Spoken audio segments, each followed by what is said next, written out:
दे धडक बेधडक आपल्या परिसरातील ताज्या घडामोडी, घटना, समस्या, विविध क्षेत्रातील सर्वदूर बातम्या पाहण्यासाठी लोकशक्ती लाईव्ह न्यूज चॅनलला सबस्क्राईब करा आणि नोटिफिकेशन मिळवण्यासाठी बेल आयकॉनला प्रेस करा।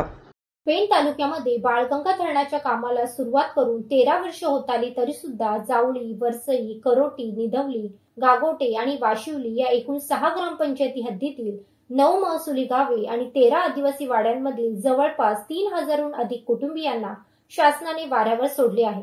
या भागात आजपर्यंत कोणत्याच गावाचे पुनर्वसन झाले नसल्याने संतप्त प्रकल्पग्रस्त व संघर्ष समितीने वरसई येथील वैजनाथ मंदिरात संपन्न झालेल्या प्रकल्पग्रस्तांच्या बैठकीत आगामी निवडणुकांवर बहिष्कार टाकण्याचा निर्णय एकमुखाने घेतला आहे।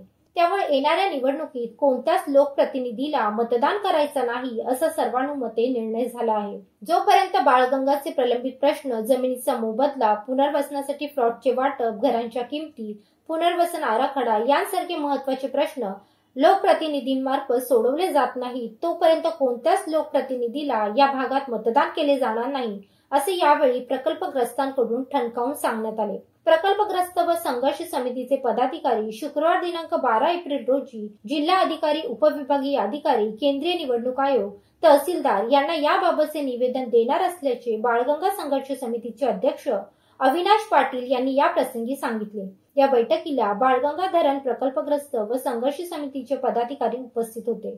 लोकशक्ती लाईव्ह साठी किरण पांदनकर, पेण। अशाच सच्चाई दर्शवणाऱ्या बातम्या पाहण्यासाठी लोकशक्ती लाईव्ह न्यूज चॅनलला लाईक करा, शेअर करा आणि सबस्क्राईब करा।